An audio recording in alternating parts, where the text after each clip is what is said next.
Hey, I'm Robin Gully. I'm John Justin. We are your Ward 2 council people here to give you the council recap. Yep. So we started off tonight with 4 great Parks and Rec Committee interviews. Yep. We were so lucky to have these awesome applicants. Emily Virgin, who lives in Ward 1 and said that she loves Ward 1 parks. Pat Arman, who wants to bring features that he's seen at parks around the state to the city of West St. Paul, which would be amazing. Yep, and if that name's familiar, Pat's been involved in the past as a council member on the Parks and Rec and on the planning, so he's definitely spent some time here in this lovely building with all of us. Yeah. Teresa Smock, who is my neighbor and brings a real disability perspective and wants to be an advocate for accessibility in our parks, which is amazing and really needed. And Luke Abramson, also from Ward 2, and Luke brought up the skate park, which I know a lot of you will be happy to know that you've still got an advocate for that on there. And yeah, in general, just really, you know, getting cold interviewed and coming up with lots of ideas on the spot means that these are people that are invested, they're thinking about it, they're not just filling a chair, and it's great. And of course, the unfortunate thing is always twofold. Number one, we can't pick everybody because we have more applicants than we have seats. That's a good thing, but it still does not discount the people that did not perhaps get chosen for an interview tonight. Please stay in the pool. It's not that anybody was like not a good applicant, and we'd love to see you there in the future. And also, we have to say goodbye to 4 members, some of whom are very long serving on the Parks and Rec, and they've done some great work, and we're sad to see them go too. So it's a bittersweet thing. We get wonderful new perspectives, but we do lose some people that have really put in the time. So thank you to the applicants. Thank you to the people that are leaving. Absolutely. And just to echo that, definitely if you've put in an application and you haven't been placed in a committee or commission yet, please keep applying. We absolutely want to place you and want to find the spot for you. And we're just really lucky to have great engagement in our city. Exactly. So.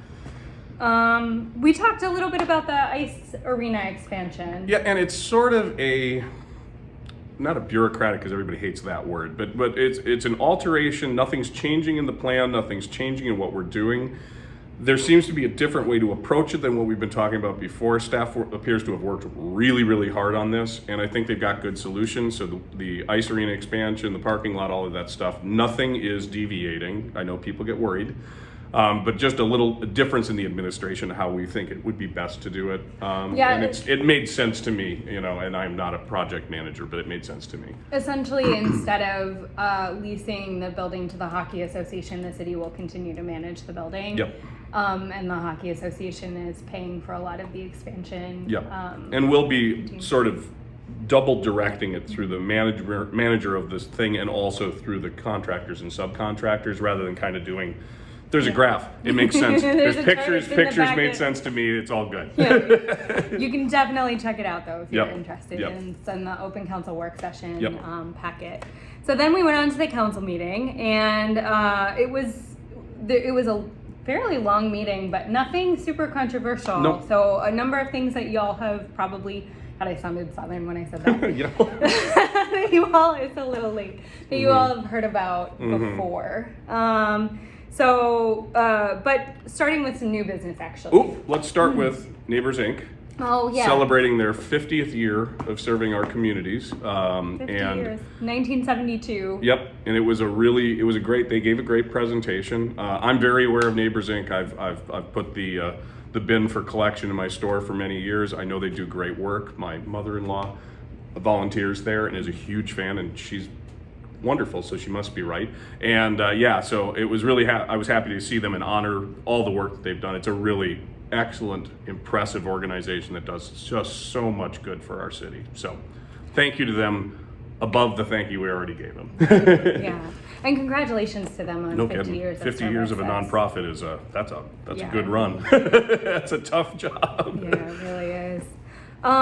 So in new business, we had the Mayor's Monarch Challenge. So Mayor Napier has agreed to take the Monarch Challenge. So there are a number of different ways that you can meet the Monarch Challenge, doing things like milkweed seed distribution, consideration of plantings in our parks and in our medians.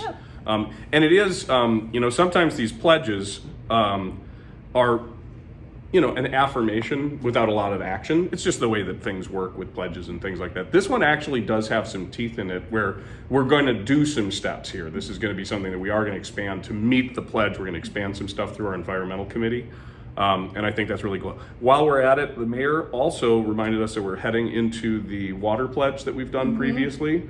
And so I don't think it's up yet, I think is what he said, but on the website soon you'll be able to take that pledge, and we really appreciate it. It's something that I think is important in conservation of our water. Yeah. And we're going to be talking about No Mow May again pretty soon. So that will before be May. An upcoming, I know that much. Yeah.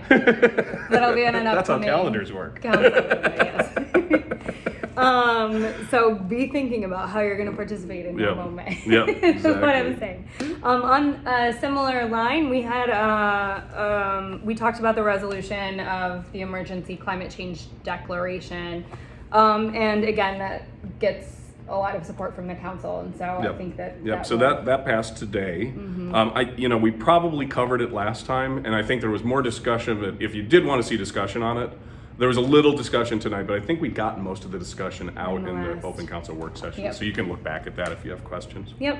And then we accepted the feasibility report for the Annapolis road reconstruction, and this is a big deal. It has been going on for years because, of course, as you all know, living in West St. Paul, half of the road belongs to us and half of the road belongs to St. Paul, so it's really hard to get to a point where we can. It's been an incredible amount of work to get to the point where we could actually do this road reconstruction. But now we have a real plan. We accepted the feasibility report, and it's going to happen over the next couple of years. Yep. And for those of us that are always looking at the 6-way intersection, the plans are still moving forward on some significant alterations that I think will just make it safer for drivers and pedestrians and bicyclists. It looks like everything's moving forward with adding bike lanes on a considerable portion of it, which would be really, really great. Additional sidewalks on places where there's sidewalk gaps. So you're gonna see some really nice, it's not just going to be, well, the road is smoother, which of course that's important. It's gonna actually have some real changes that I think will be long-lasting good changes for Annapolis. It's time to redesign Annapolis as a road that's used for a lot of things that maybe wasn't back in the day. And it's gonna be so much better for not just drivers, but also for bikers, pedestrians. It's a really I think it's a really, really well thought out project. They've had it forever to do it, so I'm some good ideas there, I guess. We talked about the public art policy, and we agreed on a public art policy. Essentially, it's fairly narrowly tailored to public buildings and government-owned buildings for the moment. But the idea is that we want to sort of dip our toes in the water and see if we can start to move some things and see how it goes. So, and I think the thing for people to know, because of course public art is a complicated issue, and I know that. So the current situation, what we did really almost it's something that I think is expected in most cities where governmental entities, and you're talking our schools, our county places, our parks, our city facilities, really do need to be able to do some public art. If you want public art, you want public art that is the least likely to be controversial or problematic. You have governing bodies that are in the business of pleasing citizens as best they can. And so this is one of those things where I know that people always get a little worried about what if things explode, and there's things that I don't like to see and whatever out there. This is a very conservative first step to take. We will have more discussions, but this does not mean that I can paint a mural on my building. It doesn't mean that I can paint a mural on my garage. We're really limiting the scope right now. And then we, presumably we'll have longer to talk about other things, but we aren't blocking entities that really kind of have, in my mind, the right to do what they want with their schools and things.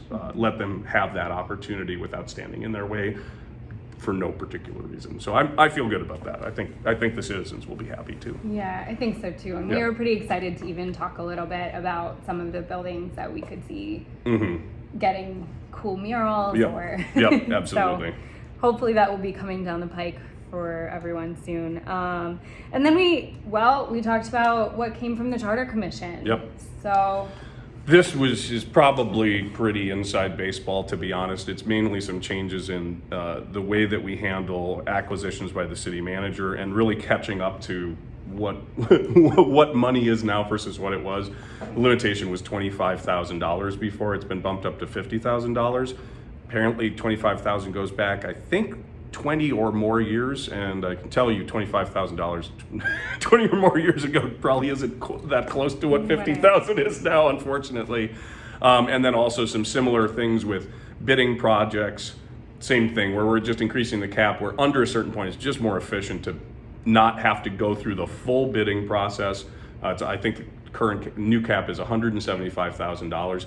There's not a lot a city is going to do that will bid underneath that, and the things that will are going to not be big changes that need a lot of fiscal hands-on from elected officials, and staff is really good at that stuff anyway, so it just frees them up to move a little quicker. And if you can be more efficient, you often save money in the long run, so I think that's a positive. Was there something else in there? Frees them up to pay bills before that are already in our budget before council approves them. Yes. So again, nothing earth-shattering.